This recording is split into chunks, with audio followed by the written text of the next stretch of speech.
Boa noite, meu nome é Eduardo Rego, sou diretor científico da BHH e eu gostaria de agradecer a presença de todos para discutirmos um tema muito importante, que é o impacto da Covid-19 no diagnóstico e no tratamento dos pacientes com leucemia mieloide aguda.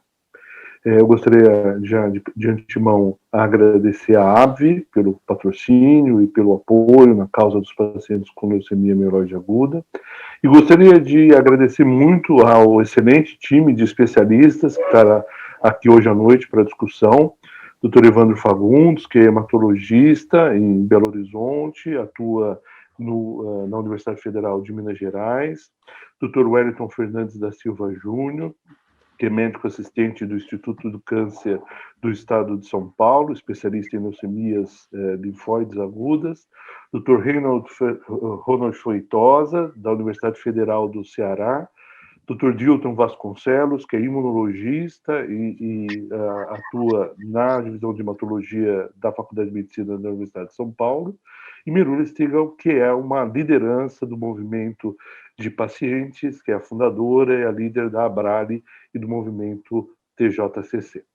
Muito obrigado. Com isso, eu gostaria de convidar, então, o Dr. Evandro Fagundes para começar a sua palestra. Por favor, Evandro.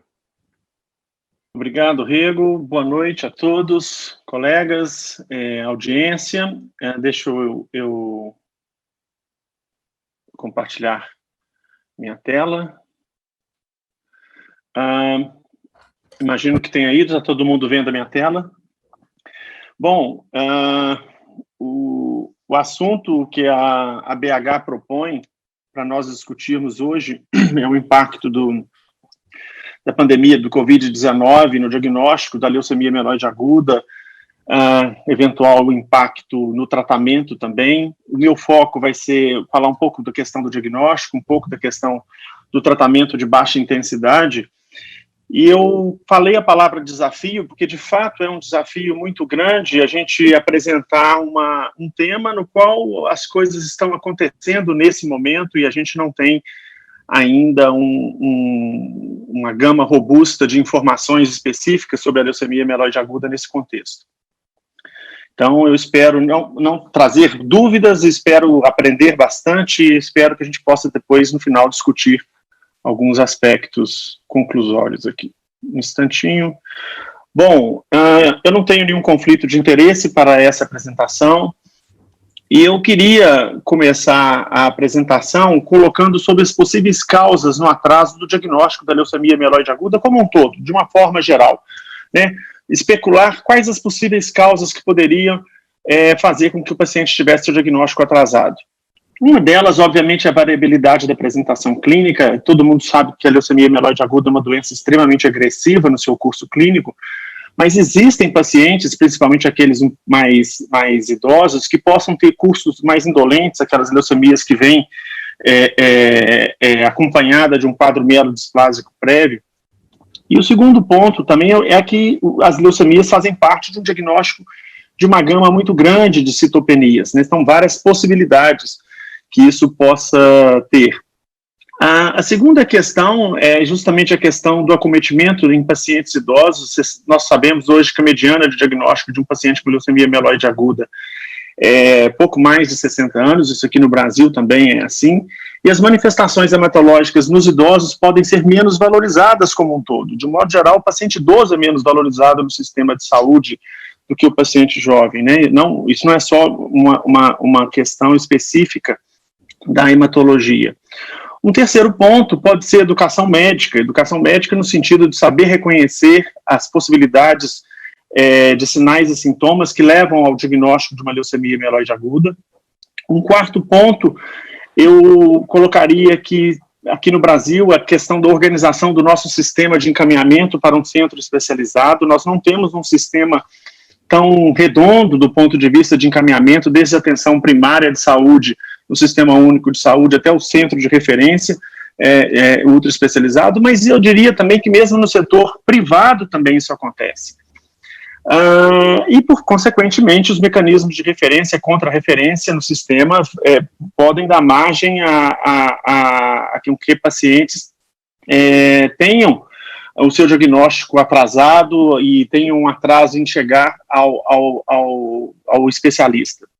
Em contrapartida, o médico que está atendendo o paciente lá na ponta, lá no início da história, ele fica talvez sem um apoio à distância do médico especialista em dúvidas que poderiam ser simples e eventualmente até tiradas ou orientadas melhor por mecanismos talvez de telereferência que a gente acabou tendo que adotar de certa forma com essa pandemia em fazer a telemedicina, né? Mas isso é um mecanismo que poderia funcionar num sistema como um todo. Eu trouxe aqui para vocês um resumo de um artigo publicado em 2012 dos pediatras, dos onquematopediatras, que foi um estudo feito em Pernambuco, no qual eles avaliaram o diagnóstico tardio, atraso no diagnóstico de pacientes com leucemia, como eu disse, em Pernambuco. Então, eles avaliaram 288 crianças, 162 delas com leucemia mieloide aguda. Todos sabemos que a LLA é mais frequente do que a LMA nessa população pediátrica. Mas olha que interessante, o tempo mediano para o diagnóstico foi de 31 dias, mas variou até 338 dias para as leucemias linfóides e mais de 200 dias para as leucemias mieloides. Então, praticamente 7 meses, mesmo na criança, né, um cenário que geralmente a doença tem uma apresentação mais agressiva, mais aguda, propriamente dita, a gente tem atrasos de até 7 meses para dar um diagnóstico. O número de dias entre os sintomas e o primeiro atendimento médico foi de 4 dias, mas ele chegou até 150 dias, então 5 meses. Então, é um outro ponto importante. Entre o primeiro atendimento médico e o diagnóstico propriamente dito da leucemia aguda, 13 dias, mas ok, 207 dias como extremo máximo. E numa análise univariada, os autores identificaram que a distância acima de 100 quilômetros do centro especializado foi o fator mais importante para avaliar como causa desse diagnóstico demorado. Curiosamente, na população pediátrica não houve associação entre o diagnóstico e a mortalidade precoce. A interpretação que a gente pode fazer desses dados são essas que estão colocadas no quadro à direita. Essas interpretações são minhas. Então, percepção do paciente para procurar atendimento, ou no caso aqui dos pais da criança. Então, é difícil, isso pode acontecer também nos adultos da mesma forma. Segundo ponto, a dificuldade de acesso ao sistema de saúde, ou a distância para o acesso do sistema de saúde e, consequentemente, para o centro especializado.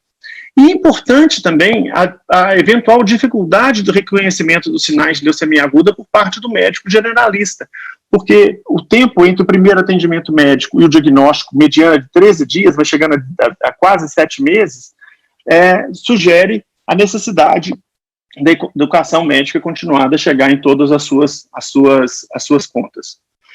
As possíveis consequências desse atraso do diagnóstico. O paciente chega ao serviço especializado em situação crítica, pode ter maior dificuldade para alcançar a remissão, pode ter maior risco de mortalidade precoce, ou o paciente pode morrer antes mesmo de chegar no serviço especializado, e essa situação é uma situação que certamente indica subnotificação diagnóstica, subnotificação do problema. Com relação à mortalidade precoce em leucemia mieloide agudas, nós temos algumas situações que eu acho que valem a pena discutir. Primeiro, a gente, obviamente, não tem como discutir os dados antes do diagnóstico. Isso, a gente não consegue essa informação, já pode buscar aqui no Brasil, então isso é certamente impossível. Então, esse é um dado perdido. Segundo, mesmo para aqueles pacientes que têm o diagnóstico definido, as publicações, de uma forma geral, tendem a omitir os pacientes que falecem antes do tratamento. Então, tende a considerar a mortalidade precoce a partir do momento que trata, não um paciente que eventualmente chega muito grave ao sistema de saúde e falece antes de receber a atenção adequada. É curioso um dado da leucemia promielocítica aguda, a chamada M3, que a mortalidade precoce permaneceu alta nos Estados Unidos, mesmo com o advento do ácido retinóico. Então, ela tem 17%, uma mortalidade num país onde as condições de atendimento, em tese, são melhores que as brasileiras. Com relação à LMA, ainda nos Estados Unidos, a mortalidade precoce, de acordo com o CIR, que é um serviço de estatística e epidemiologia dos norte-americanos, demonstra que mais de um quarto dos pacientes tem mortalidade precoce quando diagnosticados de LMA. Isso no Brasil pode ser um valor até mais alto do que isso. Nós temos algumas publicações, essa aí é uma publicação de Minas, que mostra um valor por volta de 40%, e mais tarde, no momento da discussão, a gente pode até ouvir a opinião do Rego, se ele puder falar sobre os dados que estão em andamento do protocolo brasileiro de leucemia mieloide aguda, mas acho que é importante. E a outra questão é que quando esse paciente chega grave demais e ele tem indicação de terapia intensiva, essa mortalidade praticamente atinge 50%, 43%. Então, as consequências de um atraso diagnóstico podem se refletir na mortalidade precoce com esses parâmetros que eu coloquei aí. Como que a pandemia do Covid-19 poderia impactar ainda mais esse cenário? O primeiro, do ponto de vista de avaliação de pacientes oncológicos em geral, então tem algumas apresentações ou publicações feitas em pacientes oncológicos, é que os pacientes oncológicos estariam sujeitos ao maior risco de contágio devido à necessidade dos cuidados usuais que ele tem. Então, por exemplo, o paciente oncológico dificilmente pode esperar um atendimento médico, ele pode postergar o atendimento médico de uma forma, é muito difícil que isso aconteça, mesmo que está em tratamento, se ele está em quimioterapia, ele tem que continuar fazendo aquela quimioterapia na grande maioria das vezes, ele tem que continuar fazendo o controle, e isso implica em maior necessidade de visitas em clínicas, maior número de admissões hospitalares por complicações do tratamento oncológico, e provavelmente maior probabilidade de contaminação ou de infecção pelo SARS-CoV-2. A segunda questão seria a maior dificuldade de acesso para o diagnóstico e tratamento, porque esse paciente oncológico pode sofrer na pele a sobrecarga do sistema de saúde colapsado ou inflado pelas internações ou cuidados com os pacientes que têm Covid-19. Por fim, nós temos que os pacientes com câncer apresentam maior risco de doença grave. Tem um levantamento do que pacientes sem câncer. Tem um levantamento publicado, se não me falha a memória, esse da acta hematológica, sugerindo um aumento de 39% versus 8%. Isso implica em quê? Em admissão em UTI, necessidade de ventilação mecânica e, consequentemente, risco de óbito. E um risco elevado de eventos clínicos mais graves dentro dos primeiros 14 dias de tratamento. Bom, e a LMA? Como que a LMA em si pode ser impactada? Essa é uma publicação recente dos italianos que fizeram uma avaliação das características clínicas e fatores de risco associados com a gravidade do Covid-19 em pacientes com neoplasias hematológicas. Obviamente é um estudo retrospectivo, foi multicêntrico, e um estudo que teve um número bastante grande de pacientes, na verdade, e foram 340 pacientes homens, 196 pacientes mulheres com diversas neoplasias hematológicas. E o que a gente vê aqui? Que o risco de morte para a LMA foi o maior. Olha só, 3,49, eu marquei em amarelo as leucemias mieloide agudas, eles tiveram 51 pacientes com LMA, e 22 desses pacientes faleceram, e um risco de 3,49. Foi o maior risco de todas as neoplasias hematológicas estudadas. E sobre a LMA no Brasil? Então, primeiro a gente vê que é possível que a gente tenha já uma dificuldade de diagnóstico no Brasil por razões próprias do nosso país. Nós temos um risco maior do paciente oncológico com a questão da pandemia e provavelmente do paciente com neoplasia oncohematológica, e entre eles a LMA parece surgir como uma das neoplasias que tem maior risco de morte pelo Covid.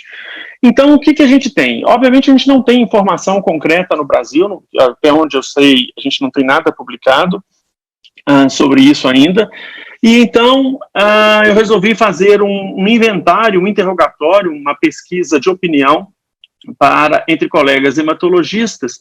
E o que aconteceu? A gente fez um questionário, enviamos para um grupo de médicos, 178 médicos espalhados no Brasil, em mais de 10 estados, mais do Distrito Federal.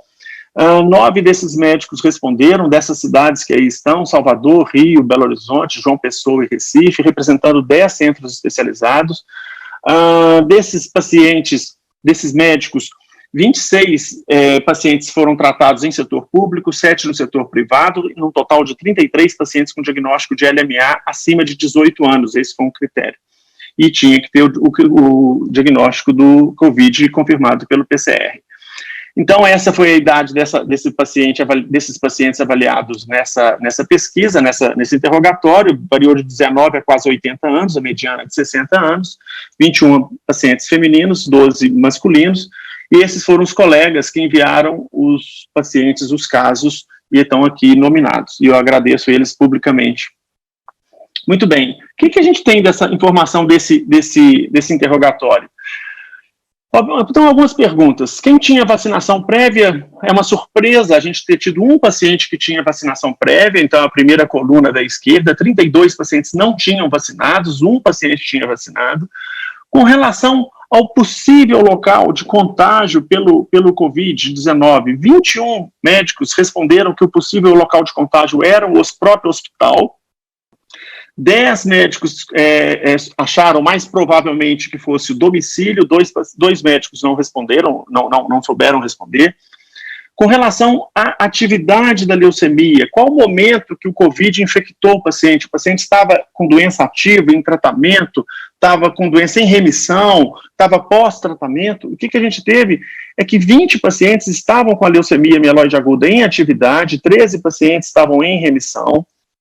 Com relação ao número de óbitos, 18 pacientes faleceram, 15 pacientes não faleceram de Covid, e entre esses 15 pacientes que não faleceram, 9 tiveram algum atraso de tratamento considerado pelo médico assistente.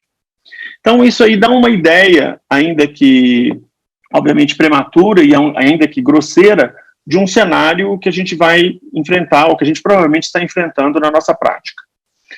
Ainda um pouco mais sobre esses dados, com relação à fase do tratamento, 12 pacientes tiveram infecção antes do início do tratamento da leucemia mieloide aguda, 6 durante uma indução com 7+3, que é a indução clássica para LMA, 3 durante o período de consolidação com quimioterapia intensiva, 9 durante um tratamento de baixa intensidade, 2 durante o tratamento de recidiva, e um paciente que já tinha terminado completamente o tratamento, estava em remissão, estava bem, e ele ainda assim adquiriu Covid. Bom, eu coloquei como eu disse, uma brincadeira com os números do ponto de vista estatístico, tem essas brincadeiras, você apertem os números que eles confessam, né? Então a gente começou a brincar um pouquinho com esses números, mas no sentido de entender se tinha alguma correlação entre o óbito por Covid e alguma dessas outras variáveis que foram avaliadas, e o que a gente viu é que a situação da LMA, se em atividade ou se em remissão, se controlada, tinha algum impacto, e foi ela a única variável que mostrou uma significância estatística, onde dos 20 pacientes com doença em atividade, 15 faleceram e apenas 5 se curaram por Covid, enquanto que entre os 13 pacientes em remissão, 3 faleceram e 10 se curaram pelo Covid. Outras variáveis, como pré-tratamento ou em tratamento, tratamento de baixa intensidade ou QT intensiva, mesma idade, nenhum desses fatores foi significativo para a morte por Covid. Com relação ainda ao tratamento de baixa intensidade, que é um dos temas para a gente provocar aqui a discussão dessa noite, a gente teve 9 pacientes em 33. 5 desses pacientes utilizaram, além de azacitidina ou citarabina, utilizaram venetoclax. 5 pacientes faleceram, 3 deles estavam com doença ativa. 4 se curaram do Covid-19 e 3 tiveram atraso no tratamento. Bom, as impressões que nós podemos tirar desse interrogatório. Obviamente, um número expressivo de pacientes foi tratado no setor público. Uma faixa etária é uma faixa etária habitual para pacientes com leucemia mieloide aguda, embora aqui eu faça uma observação que algumas séries brasileiras tendem a ter a idade mediana mais baixa do que a que a gente encontrou aqui. É difícil a gente avaliar se é uma população mais idosa de LMA, foi mais propensa a ter Covid. A gente pode dizer que uma informação para vocês, que daqueles 33 pacientes, apenas 7 tinham menos de 40 anos, então é uma população que tende, apesar da mediana ser de 60, mas é uma população que tende a ser predominantemente mais velha. Obviamente, pacientes sem vacinação prévia, então a gente não pode fazer nenhuma informação disso. A fonte de contágio provável é o hospital, isso é um problema para nós intervirmos.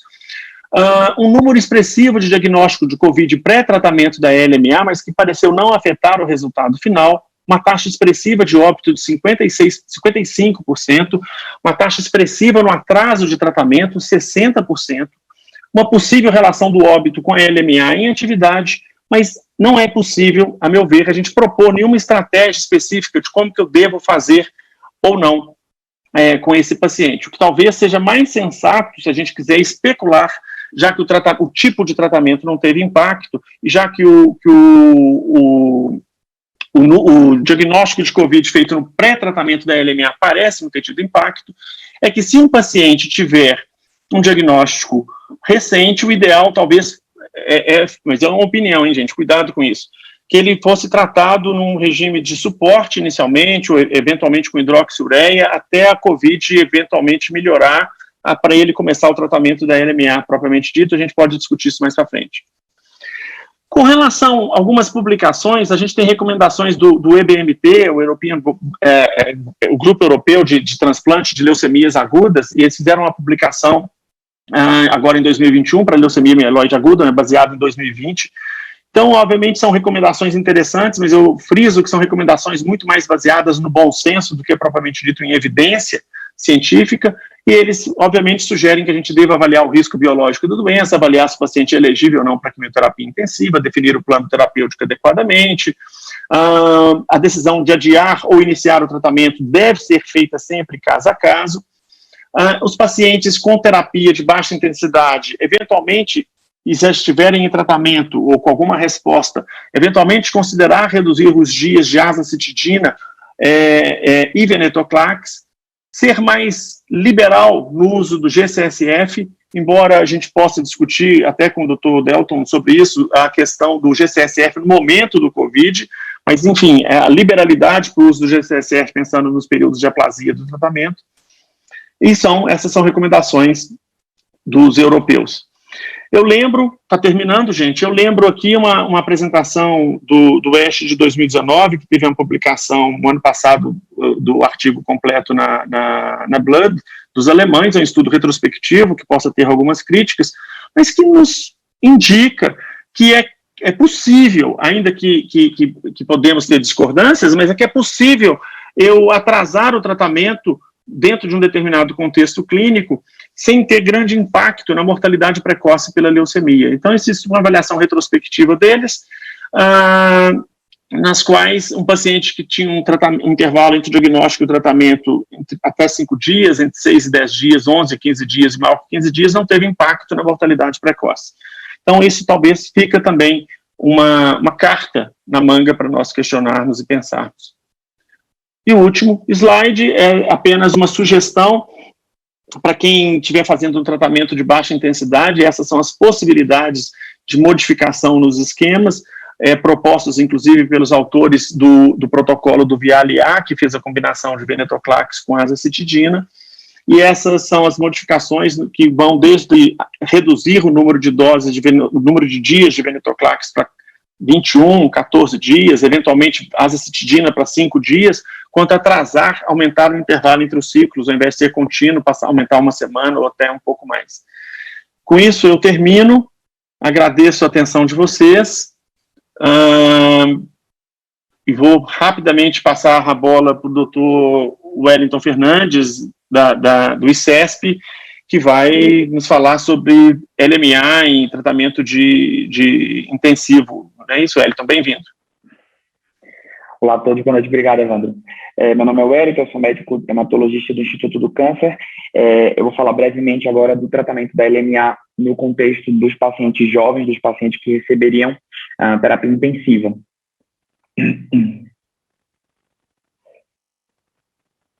Bem, como o Evandro já falou, os pacientes oncohematológicos têm o maior risco de desfecho letal após a infecção pelo COVID, então são pacientes de muito alto risco. Os pacientes com leucemia mieloide aguda, dentre eles, parecem carregar o maior risco de desfecho letal diante da infecção pelo COVID, são pacientes extremamente imunodeprimidos.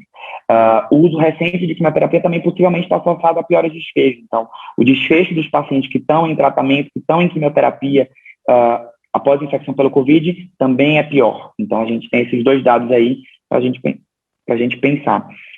Na aula eu vou falar um pouco sobre acesso ao diagnóstico, o início do tratamento no contexto da pandemia, então, quando a gente deve começar o tratamento, o diagnóstico concomitante de LMA e Covid e as estratégias de consolidação. Bem, a gente sabe que no diagnóstico da LMA existem vários desafios, então isso gera uma recomendação, inclusive pré-pandemia, e é uma tendência da literatura mundial.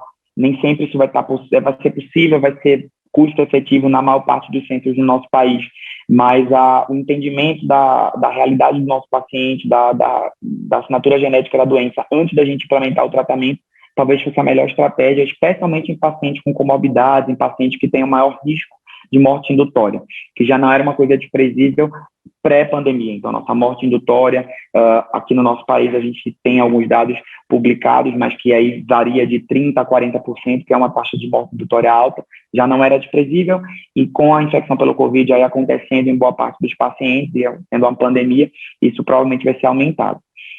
A gente tem uma recomendação do grupo americano e do grupo europeu, que foram as sociedades que fizeram publicações e recomendações baseadas em opinião de especialista diante do diagnóstico e do manejo do paciente com LMA. Então, há uma recomendação quase universal por parte desses protocolos de se fazer o PCR para COVID antes de iniciar o tratamento de LMA nos pacientes de leucemia aguda de modo geral.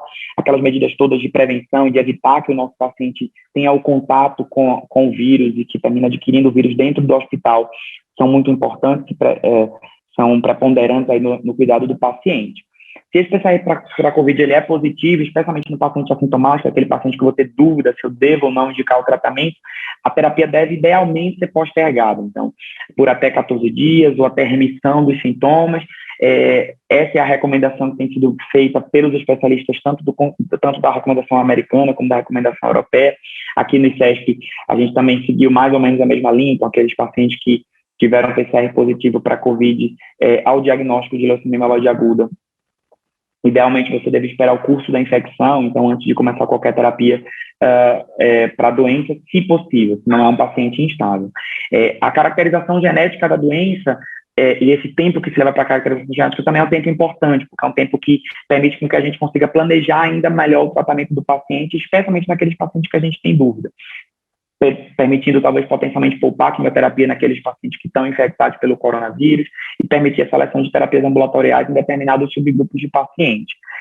A UESH lançou a recomendação aí de se esperar o cariótipo, o NPM1 e o FLT3 antes do tratamento. Isso não é uma realidade para uma parte dos centros aqui no nosso país, mas é a tendência que a gente deve tentar caminhar quando a gente está aí, enfim, trabalhando nos nossos centros. O dado do Evandro que ele mostrou, enfim, é o dado, enfim, que reforça a ideia de que a gente talvez, leucemia mieloide aguda, um delay no tratamento, ou seja, um atraso no início do tratamento, nem sempre vai ser, possível, na verdade, em pacientes que estão estáveis, que não têm lixo tumoral, que não têm coagulopatia, são pacientes que muitas vezes podem esperar um pouco para iniciar o tratamento, então podem esperar uma compensação clínica. A gente sempre aprendeu de uma literatura antiga que quando a gente demora para tratar LMA, isso está associado à morte precoce, ainda é muito difícil porque a qualidade dos trabalhos não é grande, isso dificilmente vai ser testado. A hidroxiureia termina sendo uma arma naqueles pacientes com hiperleucocitose, naqueles pacientes que a gente não quer que o leuco suba, enquanto a gente aguarda uma melhor compensação do doente para começar o tratamento. O grupo do Oeste, o grupo americano e o grupo europeu, eles lançaram recomendações que diferem um pouco em relação ao emprego da quimioterapia de modo geral. O conceito global do tratamento do paciente é que a gente não deve deixar de tratar um paciente com leucemia mieloide aguda com quimioterapia por causa da pandemia, e muito menos, e também mesmo que ele esteja infectado, a gente espera um tempo que a gente tente que o doente está estável e que está pronto para receber o tratamento. O grupo americano lançou de modo opinião de especialista, a gente não tem nenhum trabalho avaliando isso, que aqueles pacientes que têm mutação do NPM1, sem mutação do FLT3, poderiam ser igualmente induzidos com hipometilante venetoclax. Então, a gente sabe que, apesar dos follow-ups não serem longos, a taxa de resposta e os follow-ups que a gente tem até então são satisfatórios e a taxa de resposta é muito alta com essas terapias nesse subgrupo de LMA. Os outros subgrupos de LMA que também têm taxas de resposta excepcionais e melhores com hipometilante venetoclax são os pacientes que têm NPM1 com SLT3 e os pacientes com IDH1 e IDH2 mutados. Esses pacientes são tratados com quimioterapia intensiva, mas a depender do caso, a gente pode pesar a favor do hipometilante com venetoclax se é um paciente que eu entendo que tem um alto risco de morte indutória diante da infecção pelo COVID. Então, um paciente com mais de 50 anos, um paciente com comorbidade, é como se eu decidisse com menos... eu reduzisse um pouco o meu ponto de corte para indicar uma terapia menos intensiva. A gente sabe que o hipometilante venetoclax termina também sendo um tratamento, de certo modo, intensivo, mas que nesses subgrupos parece proporcionar taxas de resposta e remissão similares. Nos pacientes com FLT3, aí, idealmente, se disponível inibidor de FLT3.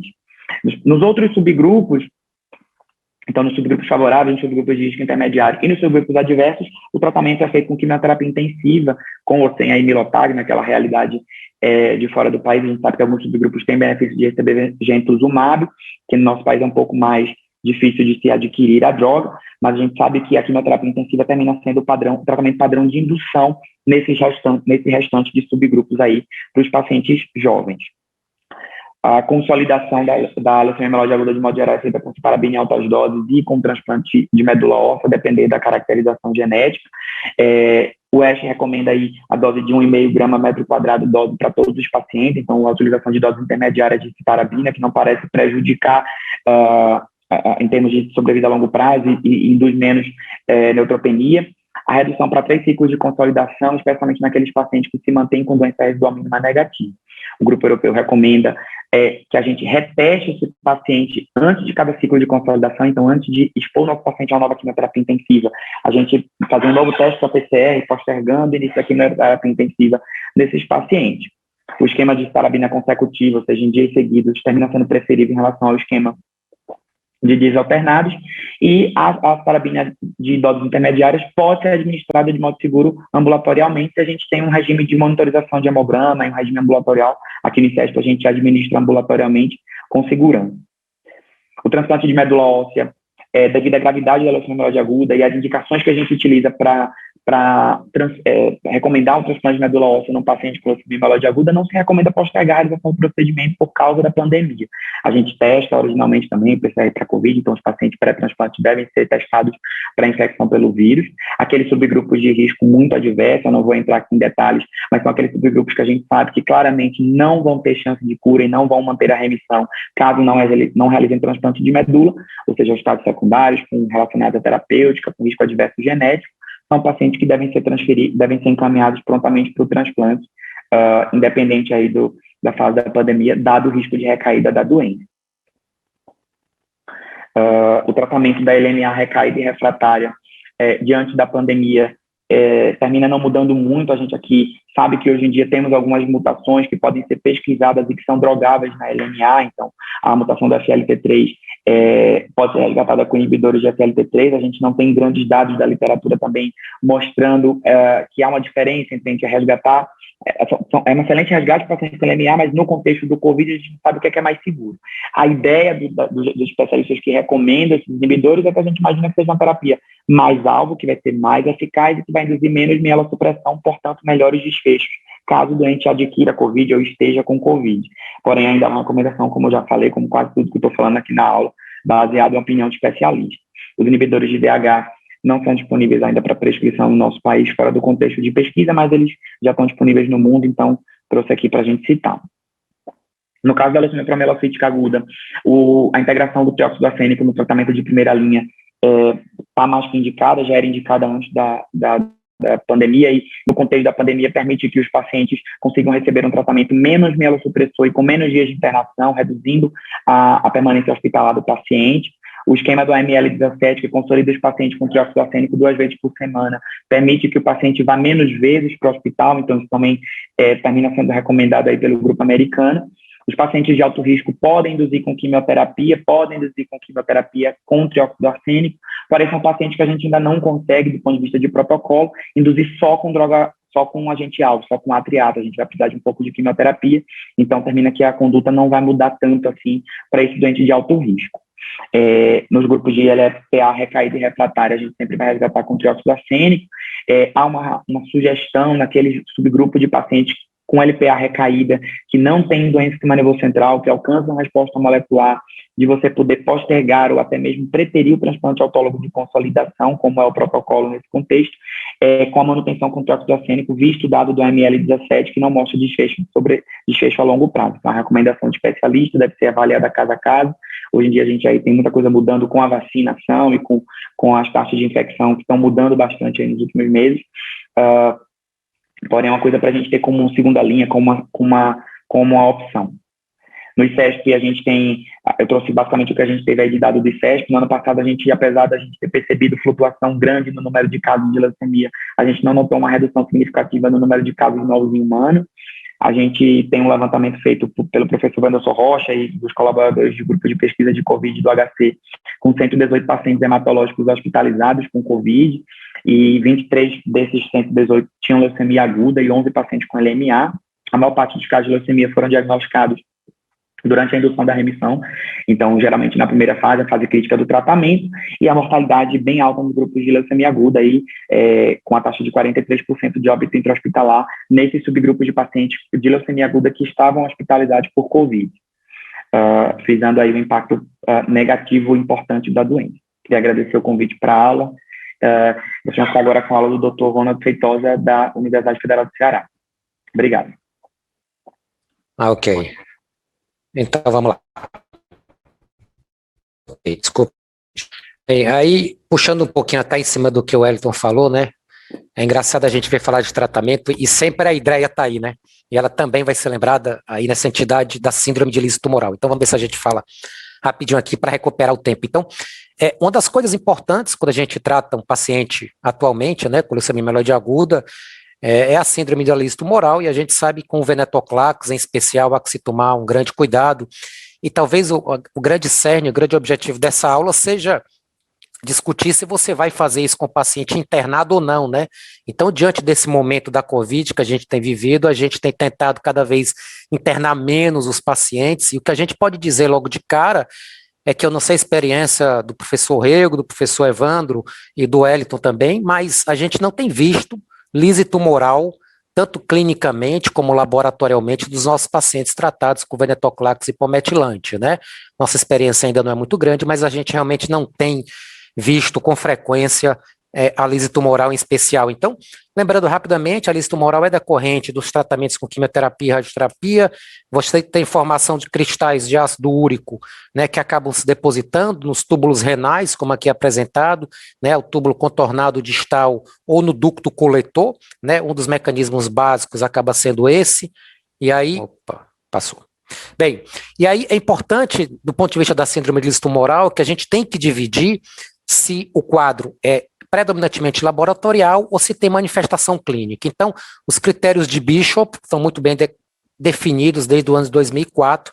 Você pode ter a lise tumoral eminentemente laboratorial, em que são necessárias 2 das 4 alterações que estão aí apresentadas. Ácido úrico maior do que 8, fósforo maior do que 4,5, potássio maior do que 6 mEq por litro e a presença da hipocalcemia. E aqui chama muita atenção o potássio acima de 6, eu acho que é um dos elementos de maior sensibilidade para síndrome de lise tumoral laboratorial, que acaba sendo a mais comum de todas, né? Apesar de ser incomum no tratamento, né, do agente hipometilante com venetoclax, a gente sabe que quando acontece tem sido o elemento laboratorial. A gente tem uma experiência aqui, né, de em torno de 2 ou 3% dos nossos casos, né? E o quadro clínico, a arritmia cardíaca, e não por isso, decorrente geralmente desse potássio maior do que 6, com quadros de convulsão, né, quadros de insuficiência respiratória aguda e o quadro de insuficiência renal aguda, que a gente tem que lembrar, usando os critérios de KDIGO, né, da terapia intensiva mais intensa, um aumento de 0,3 miligramas por decilitro em 48 horas da creatinina já é um quadro de IRA. Então a gente não pode esquecer que às vezes a gente pega aquele pacientezinho que está com creatina de 0,5, no outro dia está 1, não, mas ainda não tem lesão renal aguda porque a creatinina não subiu, não está maior do que 1,3, não, já é insuficiência renal aguda. Então a gente tem que lembrar disso, ou aumento da creatinina de 1,5 vezes, ou redução do débito urinário, né? Mas o aumento de creatinina em especial, 0,3 miligramas por decilitro em 48 horas, já é um marcador de insuficiência renal aguda, e a gente tem que ficar realmente muito ligado nesse aspecto.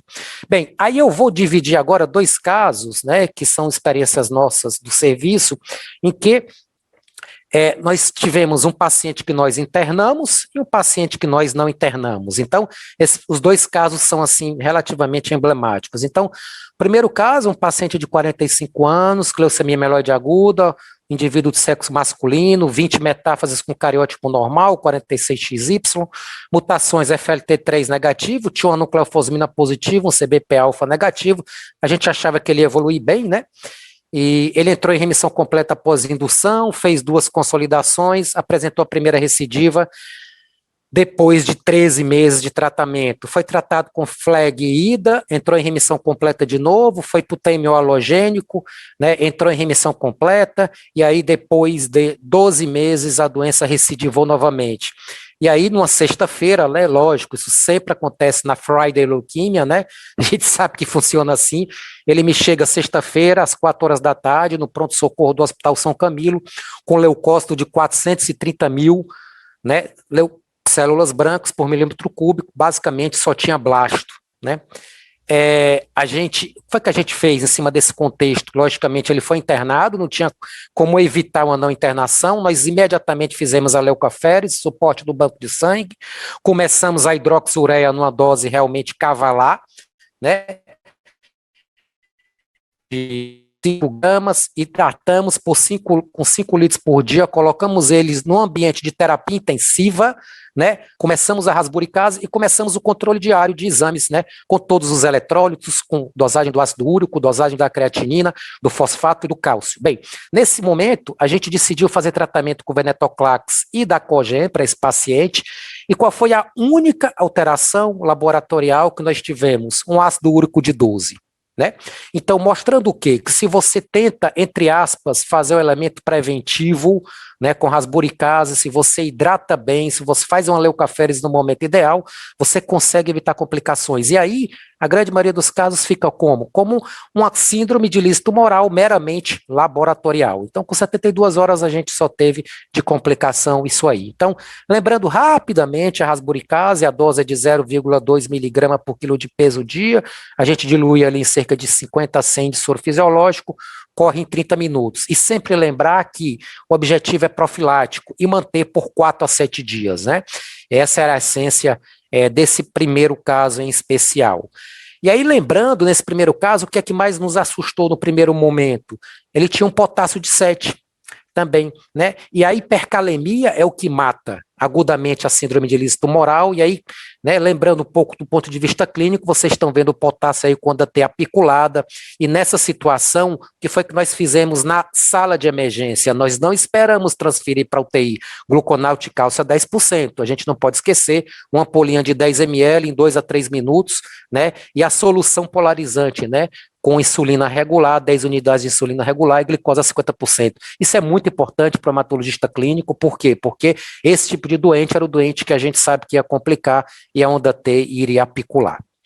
Bem, então o primeiro caso foi um caso bem emblemático, porque o paciente chegou com 400 mil, você jamais vai mandar um paciente desse para casa, porque você sabe que a chance de lise tumoral é muito grande, você tem que colocar esse paciente num suporte clínico, né, intensivo e tentar tomar as condutas como nós tomamos no primeiro momento. E o segundo caso, talvez seja muito mais real do que a gente tem visto hoje, né? É uma paciente nossa, a ABV até conhece esse caso, que é a dona Chiquinha, 82 anos de idade. Para mim é o cariótipo mais complexo, viu, professor Rego, que nós já fizemos aqui no estado do Ceará nos últimos 10 anos, desde que nós voltamos. Então, se vocês observarem, o cromossomo 3 tem um pedacinho quebrado, está ligado lá no cromossomo 17, então eu tenho uma translocação 3 e 17, eu tenho um derivado do cromossomo 1 no 16, e eu queria que vocês olhassem os cromossomos 11 dessa paciente. Olha que interessante. Eu tenho 2 isocromossomos 11q, parecem 2 couve-flores, né?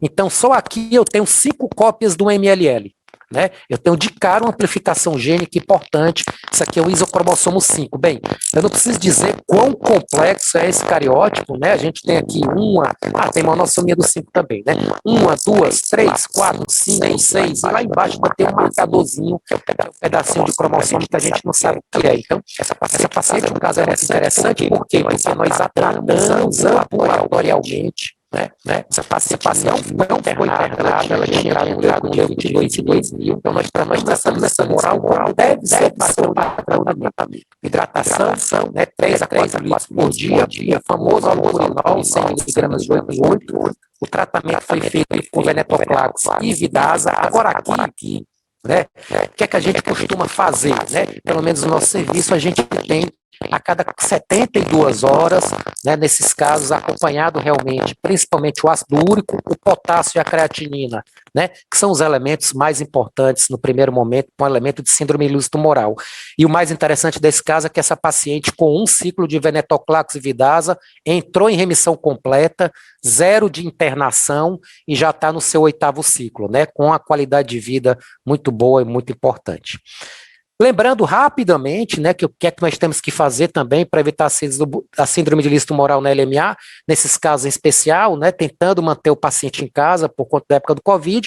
O escalonamento aqui é bem diferente, da LLC, aqui a gente é um pouco mais agressivo, 100 miligramas no primeiro dia, 200 no segundo, 400 no terceiro, que é o tradicional. Eu, Ronald, não tenho experiência de fazer venetoclax 600 miligramas, eu não associo com o Aracê, Então a gente, na verdade, aqui ou faz com o Vidasa ou a gente faz com o Dacogen. Então, lembrando, só para finalizar, a gente, então, sabe que nesse momento a gente tem a síndrome de ilícito-tumoral em que, para a LMA, tratada com venetoclax, Vidasa, uma entidade, quando aparece, ela é incomum, ela tem sido eminentemente laboratorial, normalmente com esses achados, aumento de ácido úrico, aumento do fósforo, aumento do potássio e a hipocalcemia, e do ponto de vista clínico, as complicações da arritmia cardíaca, a convulsão e insuficiência renal aguda. Eu acho que talvez a mensagem para finalizar é que nós podemos tratar ambulatorialmente sim, fazendo a profilaxia da ilícito-tumoral, hidratando e com bom e velho allopurinol, acaba sendo a essência do que a gente queria falar. Acho que era só isso. Pelo menos eu corri para recuperar o tempo aí, Desculpe aí o atraso a todos. Agora a gente vai chamar o professor Delton Vasconcelos, que vai falar das repercussões clínicas da infecção da COVID no sistema imunológico de um paciente com leucemia mieloide aguda. Bom, então vamos falar um pouquinho de Covid-19, a imunologia da Covid-19 na leucemia mieloide aguda.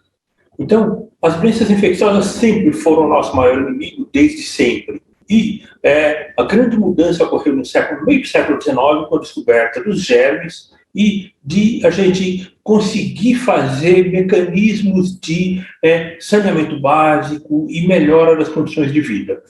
Então, a nossa imunidade ela é compartimentalizada e esse compartimento inicial é o sistema de barreiras. O sistema de barreiras é extremamente eficaz e as barreiras cutâneo-mucosas conseguem bloquear aproximadamente 90% das infecções às quais a gente está exposto. Uma vez que haja uma quebra dessa barreira cutâneo-mucosa, a gente tem a ativação da imunidade inata.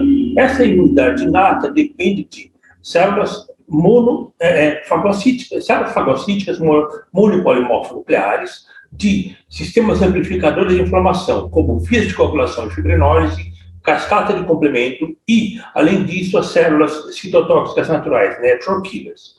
E esse sistema de imunidade inata, ele é extremamente eficaz e consegue bloquear, junto com o sistema de barreiras, aproximadamente 95% das infecções às quais a gente está exposto, sobrando de 3 a 5% para a imunidade adaptativa, que depende de linfócitos T e B. Então, a gente tem esse sistema todo complexo e ele funciona extremamente bem no contexto de nos defender das infecções. Bom, então, a imunidade inata, ele tem sistemas que são sistemas celulares, e esses sistemas celulares têm alguns receptores que são extremamente importantes. Os receptores mais famosos são os receptores da família TOL, que a gente tem TOLs extracelulares para conseguir combater os agentes extracelulares, como bactérias e fungos, principalmente, e tem TOLs intracelulares, que são importantes para a defesa de agentes intracelulares, como bactérias intracelulares, vírus e neoplasias. A gente tem o sistema RIG, que é extremamente importante no reconhecimento de RNA e de DNA viral. E o sistema NOD, que é extremamente importante como um sinal de alerta e, além disso, também como um mecanismo de ativação de mecanismos pró-inflamatórios altamente eficientes. No contexto das infecções virais, são extremamente importantes as vias de interferon do tipo 1, principalmente interferon alfa, beta e de interferon 3, lambda, e essas vias sinalizadoras e a produção de interferon do tipo 1 são extremamente fundamentais para a defesa contra o nosso grande inimigo da atualidade, o SARS-CoV-2. Então, esse SARS-CoV-2, ele conseguiu adquirir um caráter pandêmico, matando mais de 3,5 milhões de pessoas atualmente em todo o mundo e matando mais de 460 mil pessoas aqui no Brasil. Então, é uma quantidade extremamente grande de indivíduos infectados. Se a gente pensar que esses são os casos confirmados, a gente pode supor que pelo menos de 7 a 10 vezes mais indivíduos infectados estejam presentes no mundo, sem que sejam conhecidos. Então, como é que a gente vai se defender? Então, a primeira coisa são as barreiras. Então, é muito importante que nós consigamos fazer máscaras, a higiene pessoal e o distanciamento social são extremamente importantes para que a gente consiga se defender da infecção pelo SARS-CoV-2. Por quê? Porque a porta de entrada é principalmente respiratória e digestiva. Então, essa via respiratória e digestiva é dependente da expressão do seu receptor de reconhecimento da proteína da espícula viral, que é a enzima conversora de angiotensina 2. Então, esse receptor é expresso em todas as células do epitélio respiratório e digestivo e em todo o endotélio vascular. Então, a presença desse receptor no endotélio vascular faz com que essa doença adquira um caráter sistêmico. Então, a imunidade inata, então, como eu estava falando, para as infecções virais, depende muito dos interferons do tipo 1 e 3. Então, os interferons do tipo 1 são aproximadamente 20 proteínas e que vão sinalizar através de receptores específicos em todas as células e vão ativar aproximadamente 600 moléculas efetoras, que a gente chama de genes estimulados pelos interferons. Então, entre esses genes estimulados pelos interferons, a gente tem uma grande quantidade de moléculas que estão relacionadas com todas as fases de ataque do vírus. A entrada, a liberação do vírus, a transcrição e tradução e processamento e a liberação dos vírus infectantes. Então, outra coisa que é importante, no caso de uma resposta inadequada de interferons, a gente tem a ativação da via NOD, principalmente do NLRP1, que é expresso em todas as células epiteliais do organismo. Então, esse NLRP1, ele é fundamental porque ele vai ativar a caspase 1 e vai levar à liberação da interleucina 1 e da interleucina 18, que vão ativar uma via pró-inflamatória extremamente eficaz, que vai levar a febre, aumento de interleucina 6, TNF, etc. E essa via pró-inflamatória vai ativar a cascata de complemento, cascata de coagulação, fibrinólise, então levando a um processo inflamatório e de coagulação de trombofilia, extremamente importantes que levam aos danos e às doenças provocadas pelo SARS-CoV-2. Então, esses processos imunológicos difusos são ativados por essa cascata de inúmeros mediadores e células que vão ser ativados com um em seguida ao outro. Então, para que a gente consiga se defender adequadamente, a gente depende de uma resposta intensa e precoce de interferons do tipo 1. Caso haja essa resposta de interferons do tipo 1 precoce, então a gente consegue baixar rapidamente a carga viral do coronavírus e vai provocar uma inflamação pequena e uma doença leve, que vai ser a grande maioria dos indivíduos, perto de 95% dos indivíduos que vão apresentar uma doença extremamente leve, não vão precisar de atendimento médico. E caso essa resposta de interferon 1 seja menor ou reduzida ou tardia, então a gente vai ter a ativação de uma resposta inflamatória muito maior, porque a carga viral vai ser mais prolongada e levando a um dano, a um ataque para o pulmão, uma imunopatologia sistêmica e uma doença muito grave.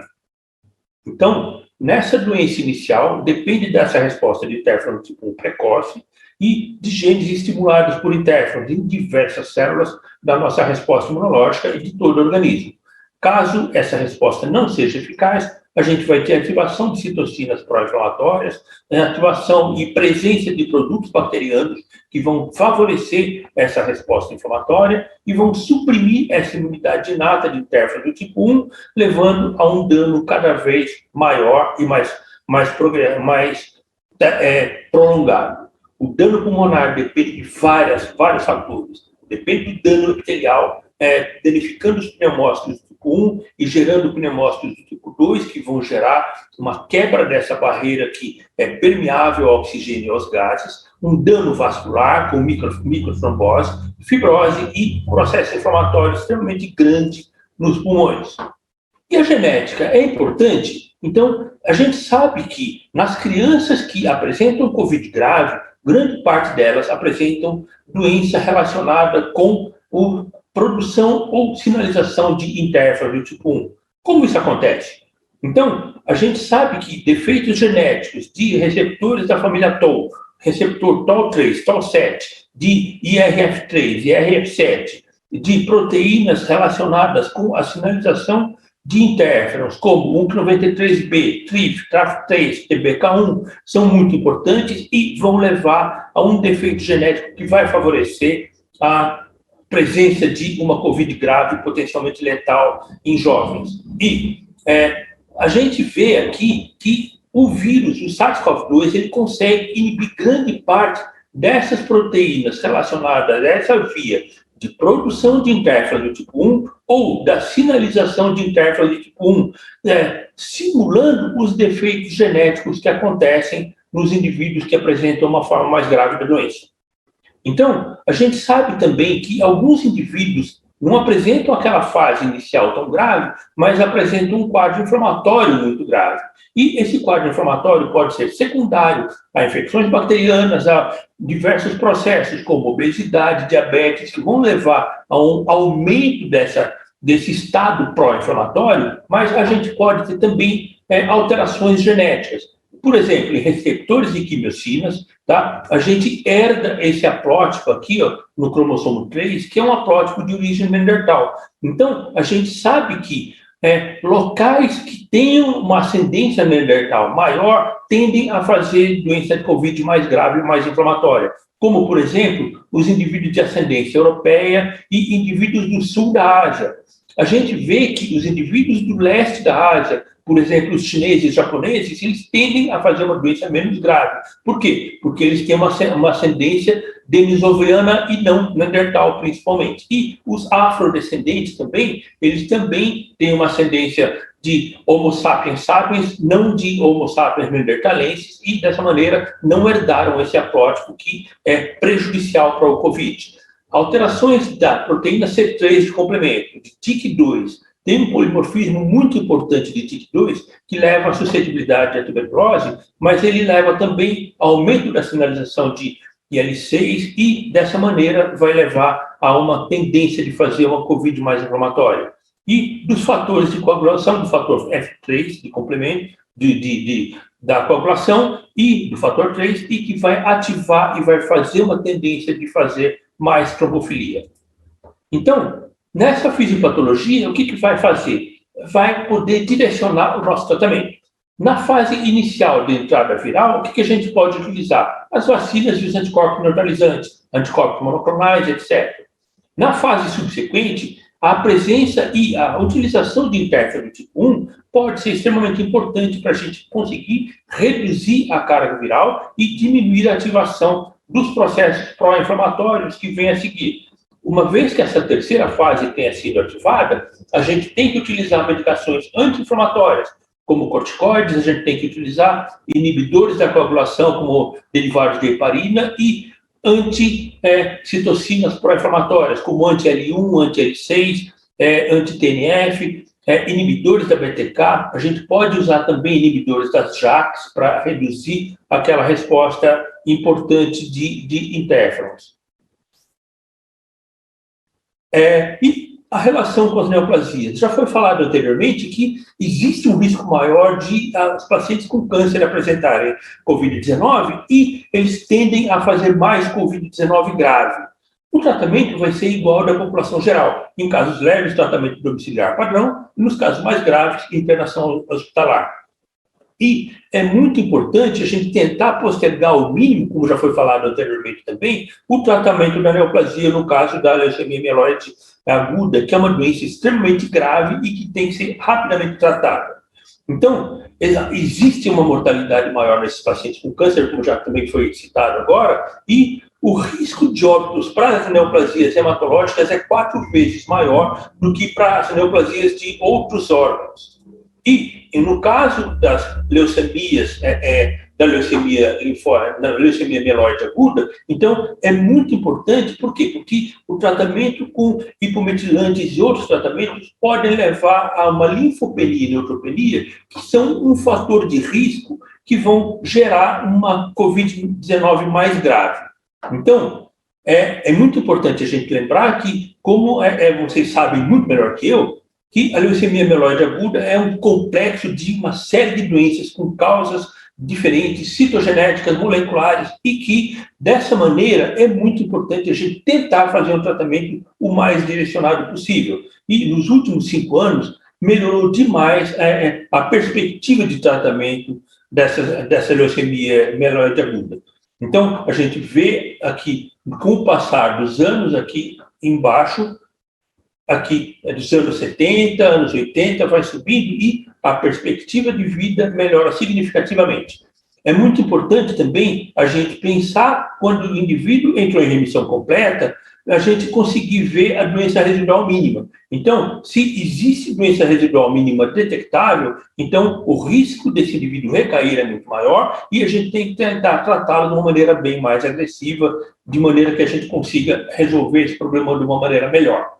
Então, eu coloquei aqui os genes mutados na leucemia mieloide aguda e para quê? Para a gente poder imaginar qual seria a perspectiva de tratamento. Então, novos tratamentos, inibidores da FLT3, o gentusumab e a ozocamicina, que é um anticorpo monoclonal ligado com a droga citotóxica, a citarabina com o antracíclico em forma lipossomal, isso a gente consegue diminuir a dose tóxica e consegue aumentar a eficiência do tratamento clássico do 3+7, né? E o uso de inibidores da BCL2 para conseguir induzir a apoptose, como venetoclax, inibidores da IDH1 e IDH2 que podem ser mutados, do FLP3, e de cada uma dessas drogas, quando utilizada, e a gente conhece o mecanismo mutado naquele paciente em particular, então isso facilita muito o tratamento.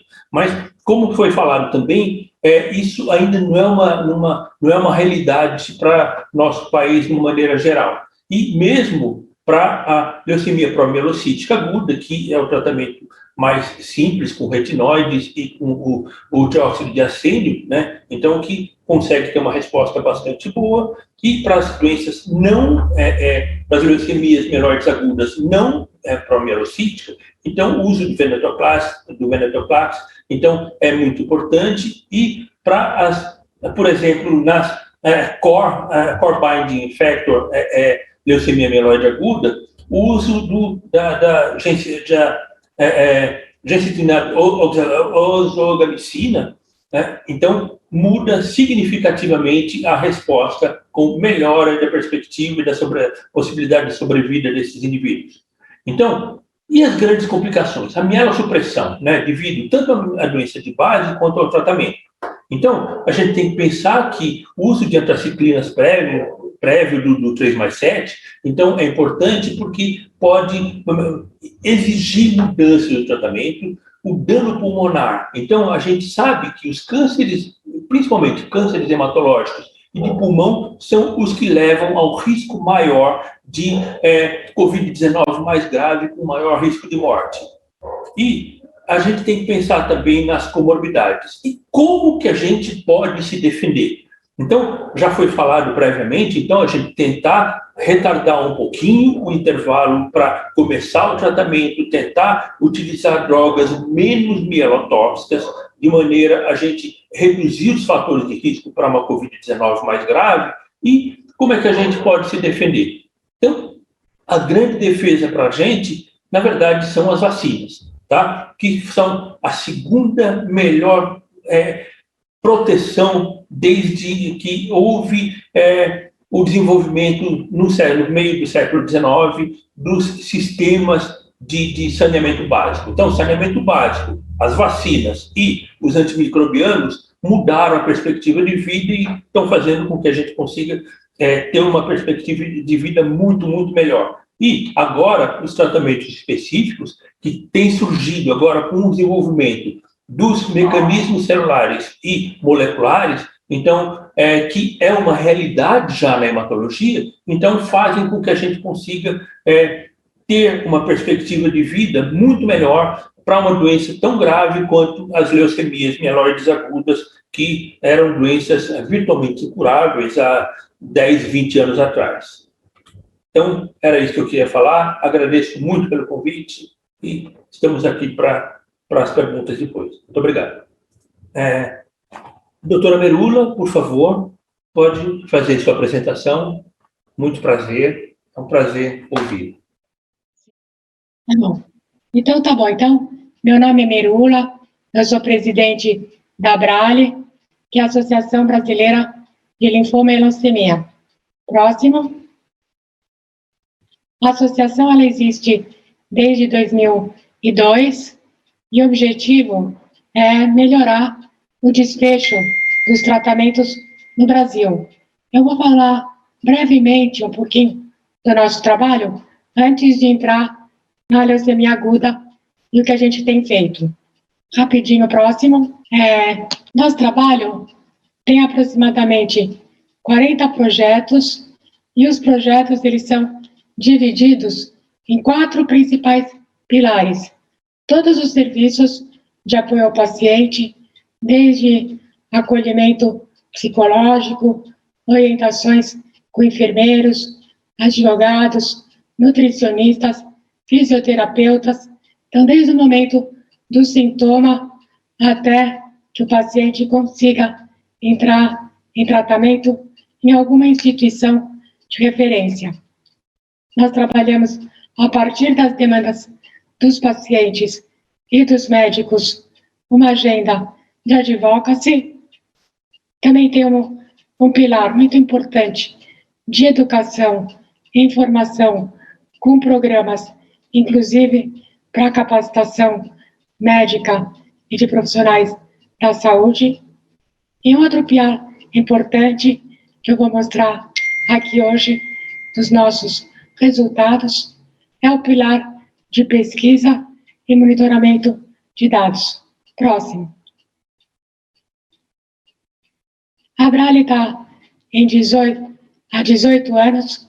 Hoje a gente está presente em 13 cidades. A gente tem parceria e atua dentro de 70 hospitais públicos para falar com os pacientes. E a gente tem o projeto de educação e capacitação com 132 UNACOMs, 25 associações, 36 secretarias e 40 centros.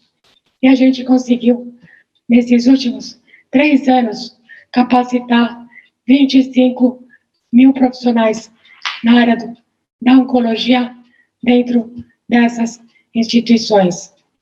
Próximo. Só para ter uma ideia, a ABRALE mantém um registro de todos os pacientes que, em algum momento, tiveram a nossa ajuda e a gente acompanha enquanto eles estão fazendo tratamento.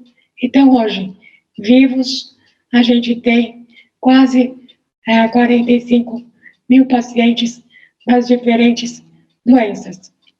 Só de leucemias, um total 17 mil, e para leucemia aguda, LLA, 6.128 pacientes, e para LMA, 3.661 pacientes, tanto do sistema público como privado, que fizeram tratamento nos últimos 10 anos e ainda estão vivos.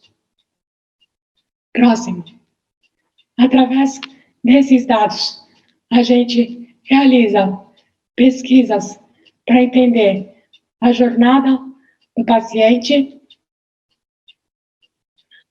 como essa, por exemplo, que eu quero compartilhar com vocês, que foi uma pesquisa que foi feita em 2019 com pacientes do sistema privado e foram entrevistados 78 pacientes de todo o Brasil.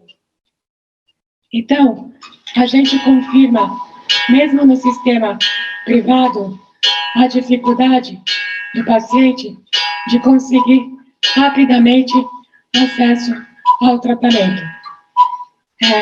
87% das pessoas apresentaram algum sintoma quando foram procurar ajuda para poder fazer o tratamento.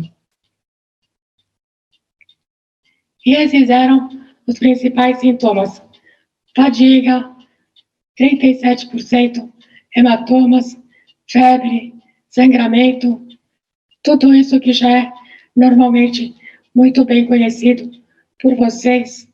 Tem aqui o percentual.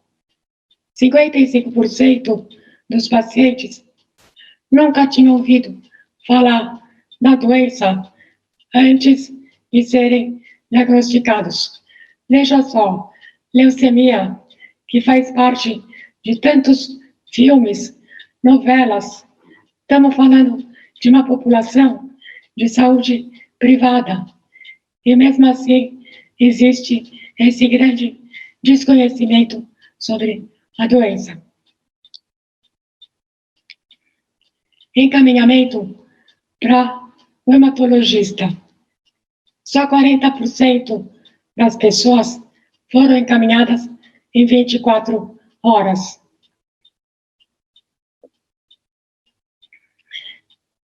18% tiveram dificuldade para fechar o diagnóstico. Olha, 57% passou por vários médicos. 50% teve o diagnóstico inconclusivo. Eu não quero ler tudo, mas algumas coisas de cada tópico, e vocês me ajudam lendo aí o resto. O primeiro protocolo de indução foi feito. 65% dos pacientes não sabem que tipo de protocolo recebeu. Então, saúde privada, e o paciente não sabe que tratamento está fazendo. Então, aí, a importância dos médicos comunicarem o que o paciente está fazendo. Primeiro protocolo de consolidação. Próximo. Volta, desculpa. Próximo tópico aqui. 62%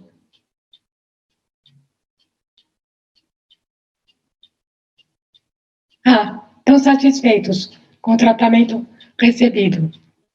Aqui embaixo,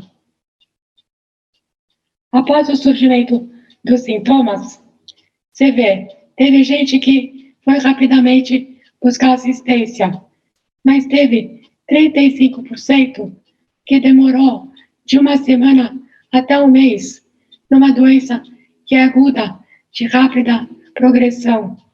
Isso em 2019. Imagina agora, com essa questão da pandemia, que foi salientada a dificuldade de acessar os hospitais.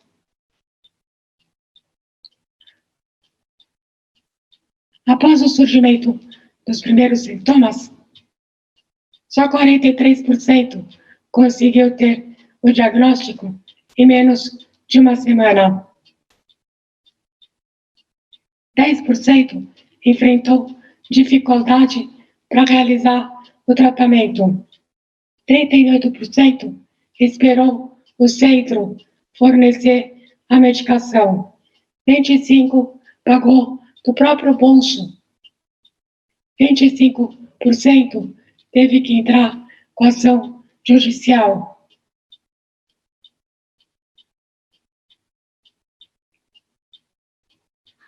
– 22% precisou mudar o seu tratamento, porque não estava respondendo. 51% não teve indicação para transplante. 36% teve e fez transplante. E o resto está aguardando leito ou doador. E aí são os efeitos colaterais. 18% desenvolveu transtorno de humor e outras dificuldades que a gente sabe que são efeitos colaterais. Próximo. Bom, o INCA estima que a gente vai ter em 2020 a 2022 mais ou menos 10.800 novos casos. Próximo.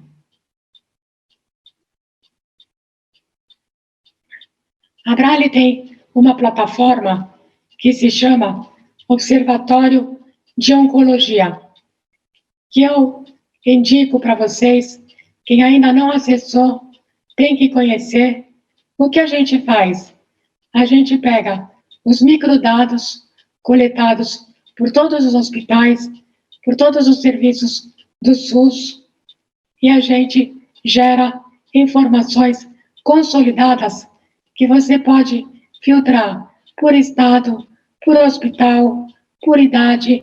Então, você pode olhar esses óbitos e fazer uma análise mais minuciosa do que está acontecendo e aonde esses pacientes estão morrendo. E pelos anos também. Pela nossa pesquisa, 40% dos pacientes, eles têm a óbito já nas primeiras fases de indução do tratamento.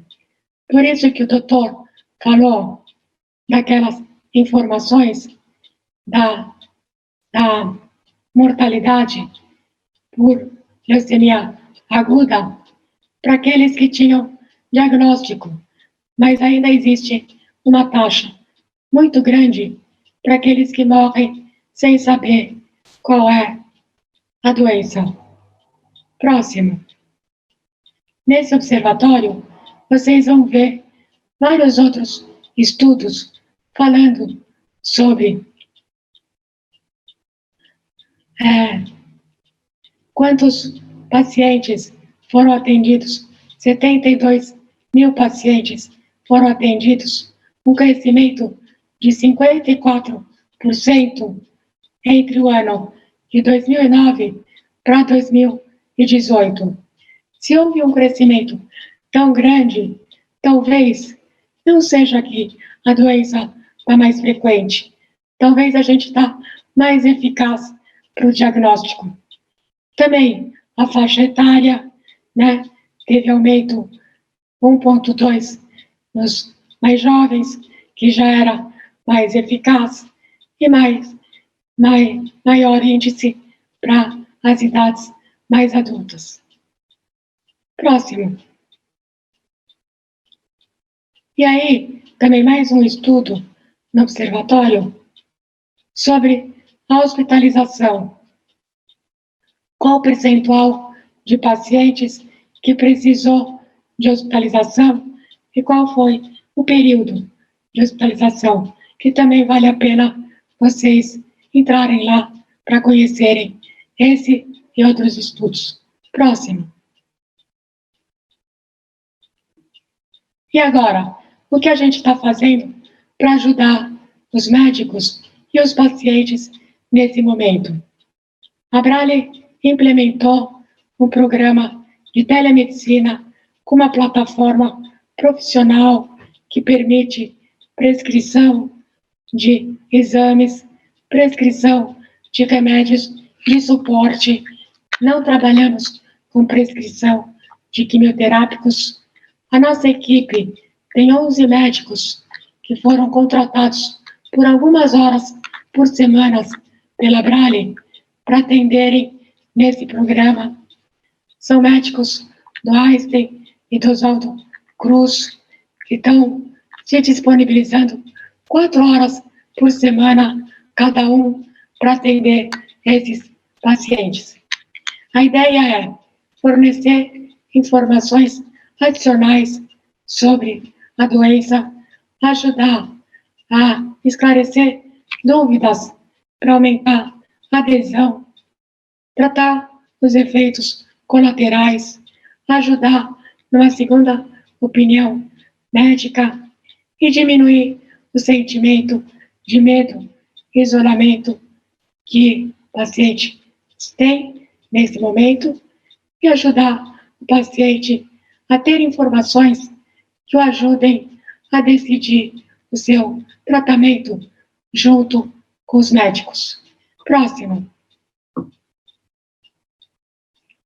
Esse projeto, ele fornece teleorientação para orientação de informações básicas quanto ao uso de medicação, etapas do tratamento, hábitos que possam aliviar os sintomas e evitar complicações. Teleconsulta com atendimento de indicar exames, dar uma segunda opinião médica e prescrever remédios coadjuvantes.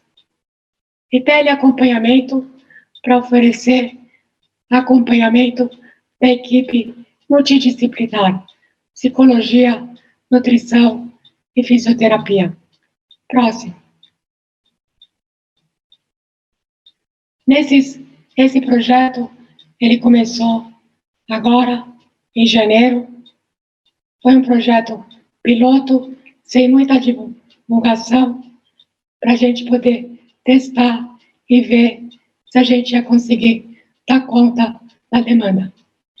Nesses 4, então, meses, nesse período, desde janeiro, nós atendemos 66 pacientes e desses, 4 foram leucemia mieloide aguda, 3 de São Paulo e 1 de Minas.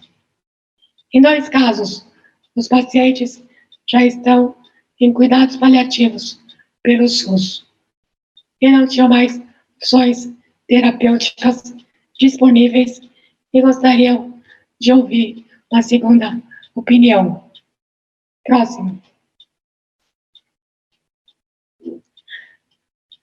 Além desse projeto, está terminando, faltam 2 slides, a gente tem outro projeto muito importante que vai começar no 2º semestre. Eu não vou falar muito dele, para a gente não demorar mais ainda, mas a gente tem essa plataforma que vocês, alguns conhecem, mas quem não conhece tem que conhecer o ensino. Tem 35 cursos de capacitação, 12 horas cada curso, e é nessa plataforma que a gente tem parceria com 200 quase hospitais no Brasil. E a ideia é ajudar de médico para médico, oferecer. A gente vai ter contratados médicos especialistas para as diferentes doenças, para eles orientarem médicos de outros hospitais do Brasil e discutirem os seus casos.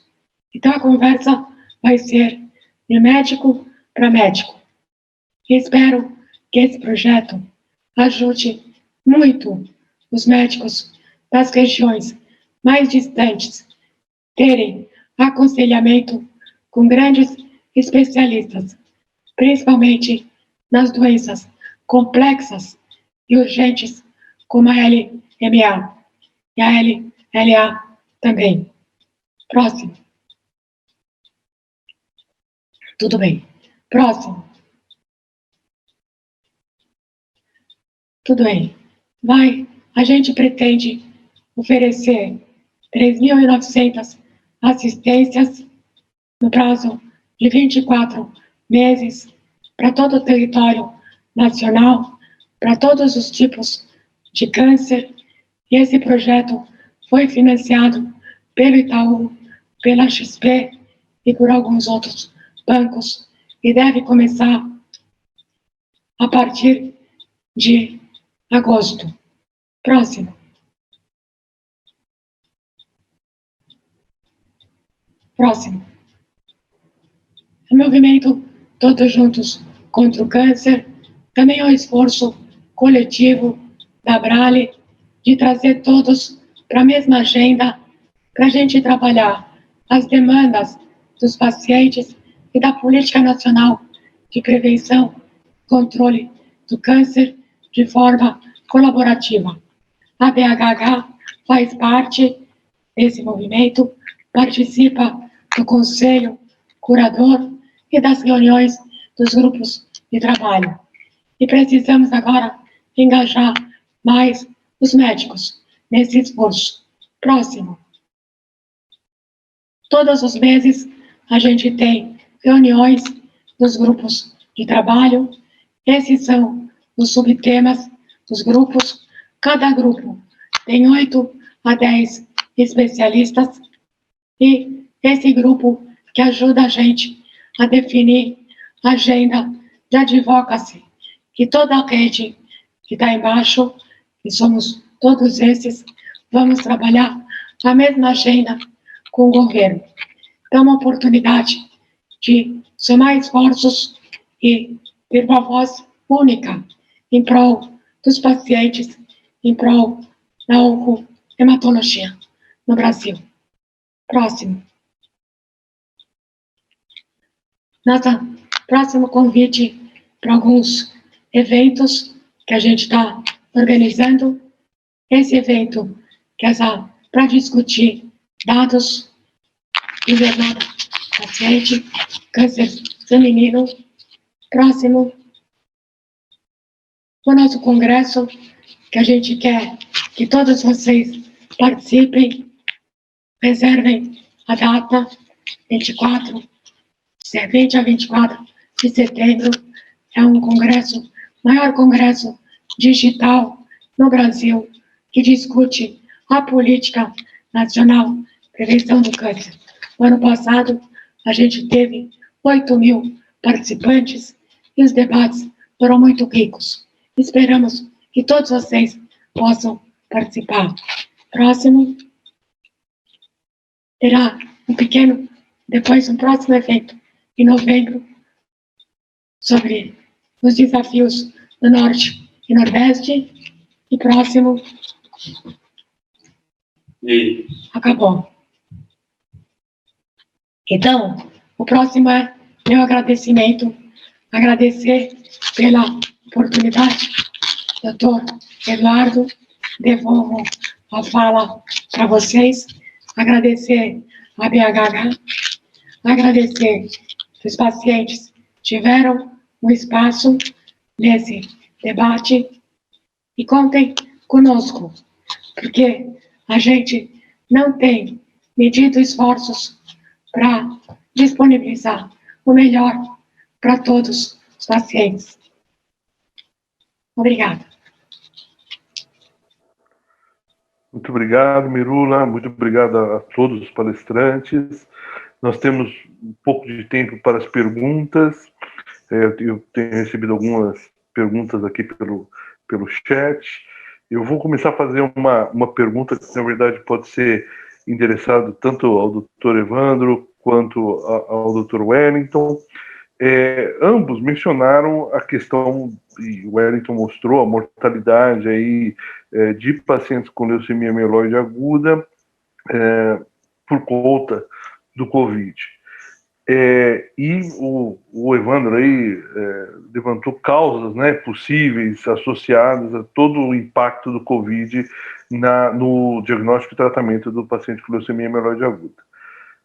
Minha pergunta é o seguinte: durante o tratamento da leucemia mieloide aguda, frequentemente esse paciente vai às unidades de terapia intensiva. Nós temos algum parâmetro, ou qual pelo menos é a impressão de vocês, a que ponto a ocupação das terapias intensivas por pacientes com COVID, não, né, com outras doenças, afetou a assistência dos pacientes com leucemia mieloide aguda?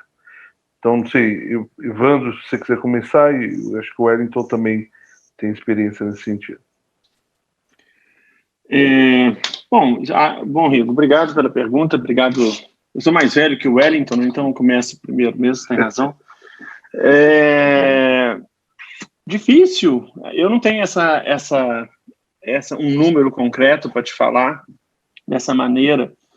É interessante a gente, na perspectiva daquele levantamento que fiz, então, que foram 33 casos, mortalidade de 57%, eu acho, não tem nenhuma menção específica a um eventual fato do Covid atrapalhar uma ida de um paciente para o CTI, um paciente com LMA.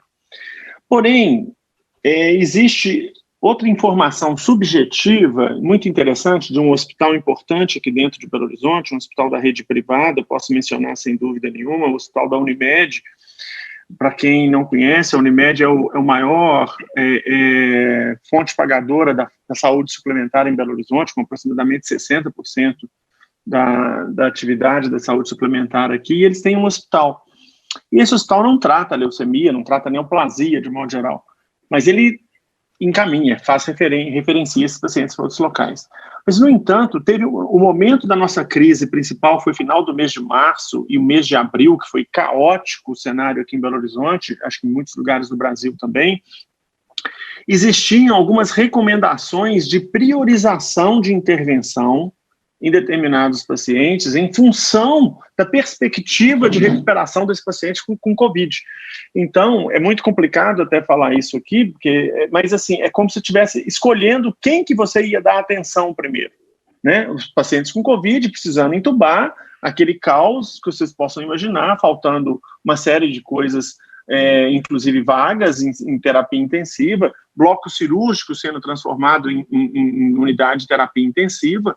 Então, isso foi uma tônica aqui e provavelmente em muitos locais do Brasil, corredores de pronto atendimento sendo transformados em terapia intensiva, e existiu naquele momento uma priorização, ou não uma priorização, vamos dizer assim, uma escala preferencial de quem que você ia intervir. E pacientes oncológicos, de modo geral, não tem a menor informação sobre leucemia nesse cenário, mas pacientes oncológicos não eram considerados as prioridades, em detrimento de outros, por conta da questão da recuperabilidade julgada pelo médico assistente naquele momento ali. Então, acho que isso dá uma ideia, ainda que subjetiva, mas bastante discutível do impacto que possa ter acontecido. Eu não sei te falar exatamente, especificamente com LMA, nesses cenários que nós vivemos aqui. A impressão que eu tenho, que desse levantamento que eu fiz, isso não foi exatamente um problema, mas a questão do tratamento em si, eu acho que foi. A gente tem até algumas especulações que a gente pode fazer em cima disso depois. Deixa o Wellington responder primeiro.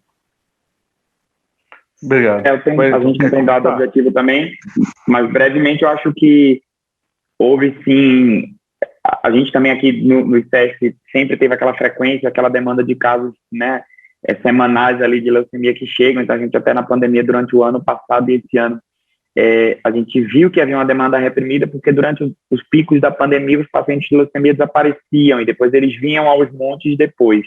Então, eu acho que houve uma menor procura do paciente pelo serviço médico por causa da pandemia, porque muitos centros de saúde estavam priorizando os atendimentos para os pacientes com COVID, então UBS e pronto-socorros públicos estavam atendendo pacientes com suspeita de COVID e não pacientes com outras queixas, então a gente viu muito paciente contando essa história, então é tudo uma impressão subjetiva, mas eu acho que houve um atraso no diagnóstico. Em termos de vaga de UTI, também acho que houve mudanças aí nos nossos critérios para indicar UTI, para talvez o nosso critério de gravidade de mandar o doente para a UTI tenha sido mais flexibilizado por causa do Covid e também pelo nosso medo do paciente pegar Covid na UTI. Então, a gente aqui, óbvio que as UTIs, a maior parte delas foram setorizadas, então os pacientes que não tinham Covid, que têm Covid, mas a gente sabe que é muito difícil e muitos pacientes que não têm Covid terminam pegando Covid e vice-versa. Então, aqueles casos suspeitos nem sempre são suspeitos, então tudo isso que acontece que a gente já está aí careca de ver, agora depois de um ano de pandemia, que a gente tem visto que os pacientes, que o contágio intra-hospitalar, apesar de todos os cuidados, ainda é importante.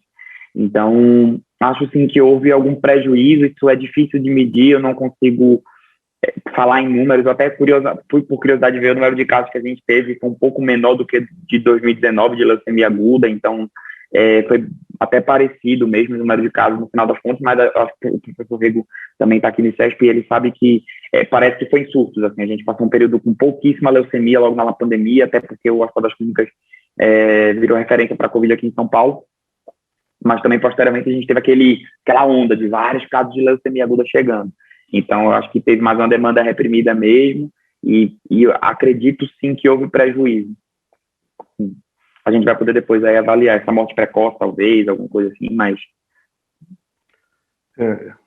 Rego, se me permite, Rego, essa é exatamente a razão que eu fiz uma pergunta para o grupo nosso do ICAPL, se havia notado redução no número de casos de leucemia promielocítica.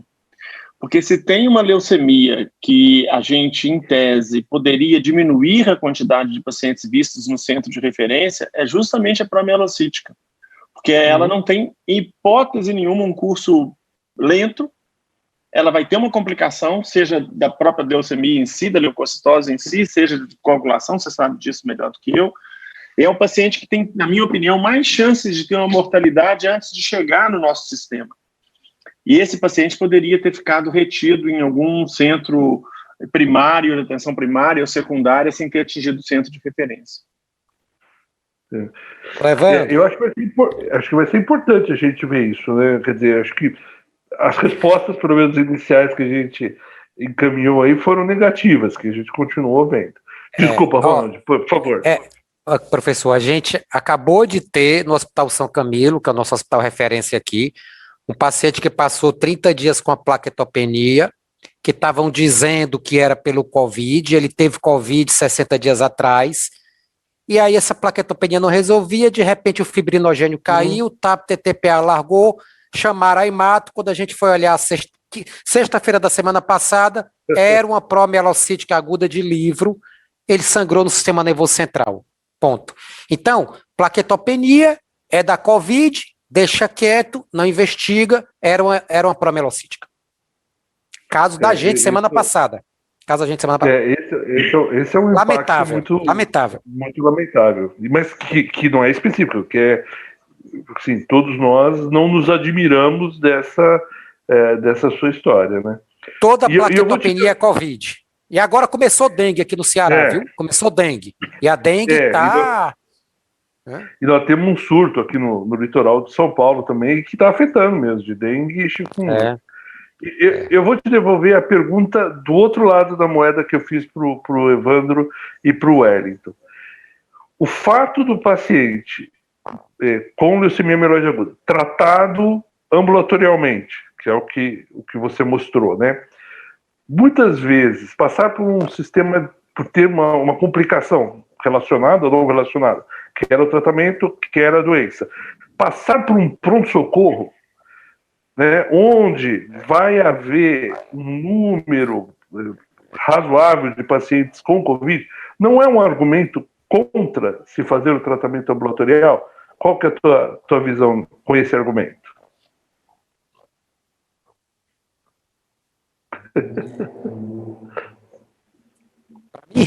Pro Evandro. Não, senhor, para você. Para você. Sinceramente, não. Sinceramente, não. Assim, agora, o que a gente tem feito é minimizar, professor. A gente tem minimizado ao máximo, né? Inclusive consultas ambulatoriais. A gente tem diminuído mesmo, né? De certa forma, a gente tem transfundido mais para que o paciente demore um pouquinho a voltar. né? E o que está acontecendo agora, a visão da gente com o venetoclax e o hipometilante, é que o celular virou uma ferramenta sensacional, porque com o WhatsApp, então o paciente realmente está tendo um contato muito maior e a gente está fazendo FaceTime, inclusive pacientes do SUS estão todos com o meu celular, não tem jeito, porque a coisa está muito rápida e está muito vulnerável, né? A gente está hoje no serviço de hematologia do Hospital Geral de Fortaleza, né? A gente deve ter uns 8 ou 9 pacientes lá do SUS fazendo venetoclax e hipometilante, e não tem como, né? Não tem como. Então, a gente, de certa forma, eles estão vindo menos para o pronto-socorro, e por enquanto não está dando errado, não, né? Não está dando errado, não. Eu acho que o que está dando mais errado é essa coisa da plaquetopenia mesmo, né? A leucopenia, então o pessoal está deixando passar batido, como na SMD, né? Que é a nossa grande área de trabalho, a síndrome displásica. Nossa, eu não dou mais diagnóstico de SMD, não chega mais SMD, né? Realmente não chega mais, não chega. Toda a neutropenia agora é da Covid, é tudo da Covid, da dengue, né? Então, né? Mas é isso, mas eu não sei o que é. Muito bom. Não sei o que o professor Evandro pensa aí disso. Não, eu acho que é um problema mesmo, Rico, você tem razão, mas assim, às vezes, se nós tivéssemos talvez uma estrutura hospitalar disseminada no Brasil, onde nós pudéssemos manter o paciente dessa natureza isolado, seria extraordinário, mas isso é uma situação, eu diria, absolutamente fantasiosa, se a gente considerar em termos do Brasil. Em Belo Horizonte nós temos um hospital que é capaz de fazer isso, mas ponto, o resto é hospital geral e tudo. E então eu entendo que os hospitais são uma fonte de contaminação importantíssima, não por um acaso, nesse levantamento que a gente fez, a maioria dos médicos considera o hospital como um problema. Agora, como a gente conseguir controlar, melhorar o ambiente hospitalar, além da testagem e tudo, isso é um desafio, porque... Mas eu entendo que se nós conseguíssemos manter o paciente longe do hospital nesse cenário, já que o hospital para mim é um problema de contaminação, seria ideal. Eu nesse sentido, eu concordo com o Ronald, eu acho que seria o cenário ideal. Mas nem sempre vamos. E veja, e essa é uma realidade que também nos países ricos também foi muito difícil, pelo que a gente acompanha, né? Pela descrição dos colegas. Dilton, aproveitar um pouco teu conhecimento aí. Quer dizer, eu acho que hoje não tem dúvida que a gente tem que indicar a vacinação para os pacientes, que esses pacientes têm que ser prioritários, né? Isso eu acho que é ponto pacífico. Mas a minha pergunta é o seguinte: nós temos algum dado? Eu sei que em leucemia aguda provavelmente não teremos, mas de modo geral, nós temos alguma ideia ou alguma suspeita de quão duradoura vai ser essa resposta? Ou seja, será que nós vamos ter que ter reforços vacinais mais frequentes ou mais precoces para os pacientes que de alguma maneira estejam em tratamento imunossupressor ou tratamento do câncer? Qual que é a tua impressão? É uma excelente pergunta, que a gente ainda não tem resposta, mas eu acho que como os pacientes, já pela própria doença de base, eles vão ter imunossupressão, provavelmente grande parte deles tem distúrbios, mesmo que sejam secundários dos linfócitos T. Então, a resposta de memória, tanto memória de T quanto memória de B, vai ser prejudicada. Tá? E o tratamento também vai levar a uma imunossupressão e a um delay, um retardo da resposta imunológica, e que vai ser menos eficaz. A gente ainda não sabe, em relação às vacinas, qual vai ser a melhor vacina, qual vai ser a mais eficaz, que vai conseguir gerar uma resposta tanto celular quanto humoral, adaptativa e inata também, que a gente tem que lembrar que a imunidade inata é muito importante. E as vacinas também conseguem fazer um treinamento da imunidade inata e que vão conseguir potencializar essa imunidade inata até certa forma. Provavelmente, para os pacientes com doenças neoplásicas, vai haver uma necessidade de uma vacinação mais precoce do que para a população geral, mas a gente ainda não sabe. E isso vai depender da doença, vai depender do tratamento e vai depender também de como esse paciente está respondendo e da vacina que esse paciente recebeu e em que fase do tratamento ele recebeu essa vacina. Então, muitas variáveis vão ser importantes nessa questão. E é uma pergunta excelente. Gilton, eu também recebi uma pergunta que eu acho que é muito boa de colocar aqui, só um minuto, Ronald, que é se existe alguma teoria para explicar pacientes que tiveram Covid assintomático durante a fase aguda ou durante pré-tratamento para leucemia mieloide aguda.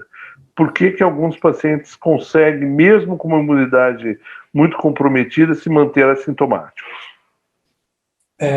Provavelmente porque a resposta de interferon do tipo 1 era adequada. E aí, essa resposta de interferon do tipo 1 não depende só da resposta imunológica, não depende só das células imunológicas, depende de células epiteliais, que conseguem induzir produção de interferon do tipo 1, e essas células são eficazes para produzir interferon e conseguir fazer aquele bloqueio. É importante a gente lembrar que a doença COVID, no começo, ela não é uma doença sistêmica, é uma doença da mucosa do trato respiratório e, eventualmente, do trato digestivo, dependendo da porta de entrada que aconteceu para cada paciente. E, dessa maneira, essa resposta inata sendo eficaz, produzindo bastante interferon e a sinalização sendo adequada, vai conseguir fazer uma carga viral das mucosas baixa e conseguir bloquear essa resposta, não necessitando, inclusive, de ativação da nossa imunidade adaptativa.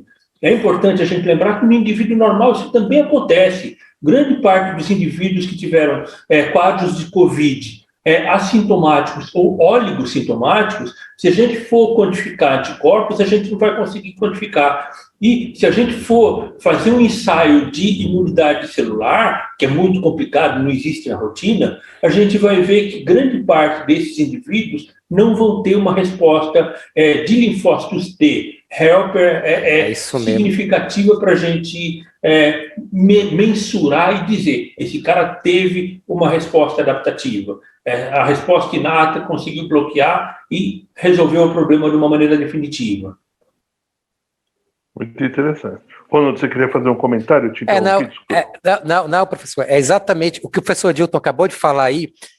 A gente conseguiu demonstrar, tanto na síndrome mielodysplásica, como alguns casos de leucemia mieloide aguda, que havia uma diferença de resposta interferônica tipo 1.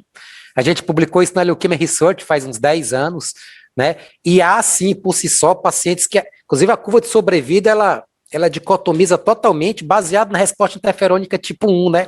Então, é o que o professor está falando aí, tem paciente que vai responder, né, mesmo sem ter o elemento de resposta. Então, a pergunta que eu ia fazer era nessa mesma essência, mas realmente foi ótimo aí.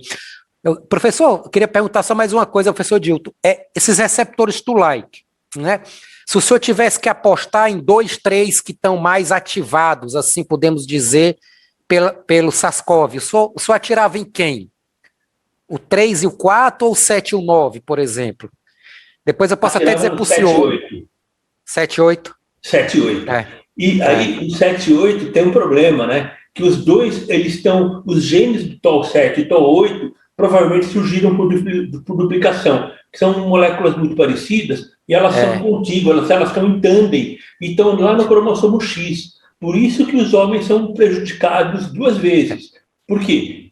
O ACE2 está no X, então eles são mais suscetíveis à infecção, a fazer cargas virais respiratórias e digestivas mais elevadas, e eles, se ele tiver uma variante alélica que seja prejudicial para a ativação do TOL7 e 8, ele vai estar muito prejudicado, porque ele só tem uma cópia no cromossomo X, não tem uma cópia de reserva como as mulheres têm.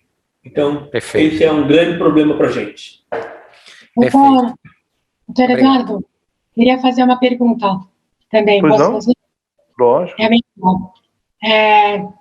Primeiro falar que É muito interessante todos esses desafios que o Covid trouxe, mas para a leucemia aguda, tanto LMA como LLA, o cenário já está difícil há muito tempo, não agora, não é uma novidade, né? E você já sabe disso que a gente teve juntos em outras oportunidades, tentando pensar como melhorar, diminuir a mortalidade, principalmente no momento da indução. A minha pergunta estamos tendo muita dificuldade para encaminhamento de pacientes novos diagnósticos, né? Então, assim, independente de Covid ou não, os médicos, a gente precisa encaminhar o paciente, precisa dar entrada para a investigação, e por conta da notação trazida pelo Covid, esse paciente não está sendo recebido, o que vai acarretar em muitas mortes. A minha pergunta é, o que vocês, a BHH e os médicos, estão fazendo para ajudar esse fluxo a andar de forma mais segura e rápida? E segundo, seria melhor a gente começar a pensar para essas doenças, centros de referência para o tratamento? Porque a gente também vê, por exemplo, na nossa pesquisa, quando a gente pergunta para o paciente que está em remissão, você tem doença residual mínima? Foi testado? Ele não sabe nem do que se trata. Nunca ninguém falou para ele sobre isso. E tem pacientes que vão com doença residual mínima, mostram para a gente o exame, vão para transplante. Eles falam, não, você não pode. Você primeiro tem que tratar a doença. Não, mas meu médico está falando que agora é outra etapa. Então, doutor Eduardo, ainda tem muito tratamento errado. Eu queria saber, minha pergunta é, primeiro, para recepção de novos pacientes. E segundo, se o modelo de ter centros de referência, como a gente conseguiu para a talassemia e para algumas doenças raras, não seria o melhor para melhorar esses índices na leucemia dos adultos? Qual a sua opinião sobre isso? Merula, eu vou começar pela segunda porque é a mais fácil. Eu tenho certeza que sim.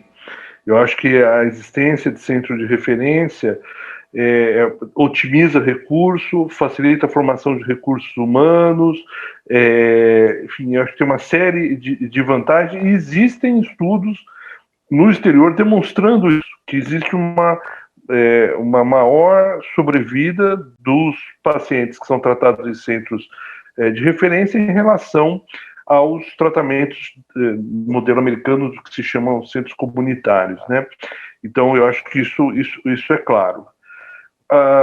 Em relação ao segundo, que é o que a BHH, o que os médicos estão fazendo, falando especificamente da pandemia, vamos falar aqui desse contexto. Acho que a primeira coisa é a gente não deixar esquecer desses pacientes, e é o que nós estamos fazendo aqui hoje.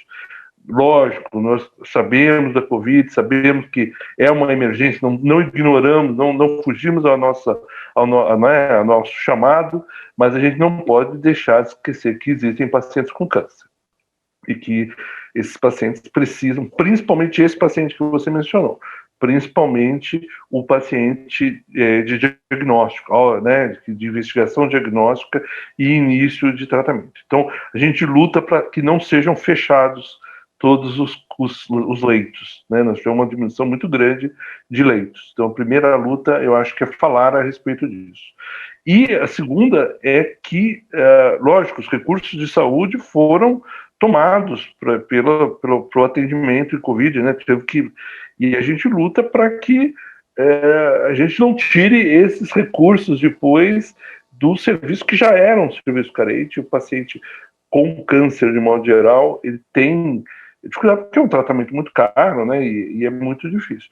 Então, eu acho assim, a BHH, eu acho que as entidades e os médicos, de modo geral, tem tentado fazer isso. Não é fácil. Dependendo muito de associações como a Abrare, a gente conta com isso todo o tempo, e você sabe melhor do que eu até como é essa luta por recursos, né? Mas eu acho que é muito importante. Não sei se algum dos colegas quer fazer algum comentário a respeito da pergunta da Merula, que eu acho que vale a pena para a gente encerrar.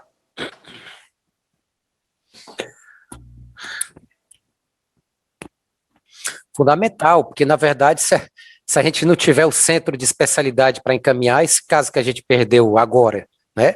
Era um senhor de 69 anos de idade com uma doença curável, né? Que estava com plaquetopenia e era da Covid, a plaquetopenia era da Covid, 45 dias, 60 dias, quando chegou foi sangrando na cabeça, né? Então, as doenças graves estão sendo esquecidas, né? Infelizmente, a nossa praia é sempre grave, né? Então, concordo plenamente. Meu comentário nisso obviamente, nenhuma vida é melhor que outra vida, né? Não dá para a gente ficar comparando vidas. Mas já existem dados estatísticos e publicações sugerindo, nas próximas décadas, um aumento significativo no número de casos com câncer, com diminuição de sobrevida em câncer por causa de diagnóstico tardio, isso de um modo geral. Isso se você pensar, por exemplo, em câncer de mama, que está deixando de ser diagnosticado porque as pessoas não estão fazendo seus preventivos, então está deixando de diagnosticar uma doença curável para diagnosticar uma doença metastática. Câncer de cólon intestinal, câncer de pulmão, são todas doenças em que rastreamento faz a diferença. Quem cura essas doenças não é a quimioterapia, quem cura a doença é a intervenção diagnóstica precoce, tratamento cirúrgico precoce.